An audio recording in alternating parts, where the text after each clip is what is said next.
Sugod kaganang udto suspendido ang tanang klase sa kindergarten sa Dakbayan sa Subo. Samtang simbahan sa Subo gaawhag sa mga Subuanon nga mudangop sa pag-ampo sa matag higayon nga may katalagman nga atubangon ang Subo. Aniya ang report.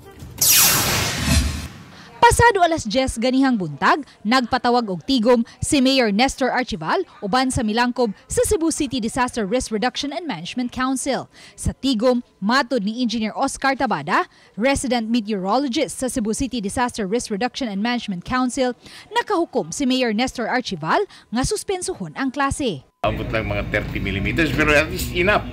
No, that is enough for the basis to suspend the classes karon kay sa mga estudyante nato mga problemas ilang masakyan na naiuwan. Iyang gihulagway nga ang gidaghanon sa uwan igo nang makabaha sa mga dapit sa Dakbayan sa Subo nga sagad bahaan kun mubundak ang kusog nga uwan. In 1 millimeter is 5,000 barrels of groundwater water. So 40 times 50, that is already 200,000. 200,000 barrels or drums per hour per square kilometer. Mao na iyang ibundak. Apan sa social media post sa Cebu City PIO, gipahibaw sa mayor nga ang mga klase lang sa mga tinunan sa kinder maoy gisuspenso. Adunay mga ginikanan nga miingon nga nahuman ang ilang klase samtang ang uban miingon nga kansilado na. Way klase? Ingon wala klase cancel. Wala man. Wala ra? 2 o'clock man yang. Ay suspend na? Kanapod kinder. Kano sama lagi suspend? Bago lang 36 minutes ang nilabay.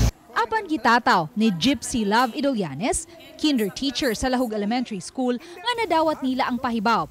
Alauna 20 na sa hapon, pipila ka minutos sa pagtapos na sa klase sa kinder. End na sa klase, sa oras sa klase. Sato pa alas 2 wala klase kinder. Wala kay klase. Samtang giawhag ni Monsignor Rogelio Fuentes, Vicar General sa Archdiocese of Cebu, ang mga Subuanon nga mudangop sa pag-ampo, inay bation ug kabalaka. Kining bagyo nga, they said this strong typhoon.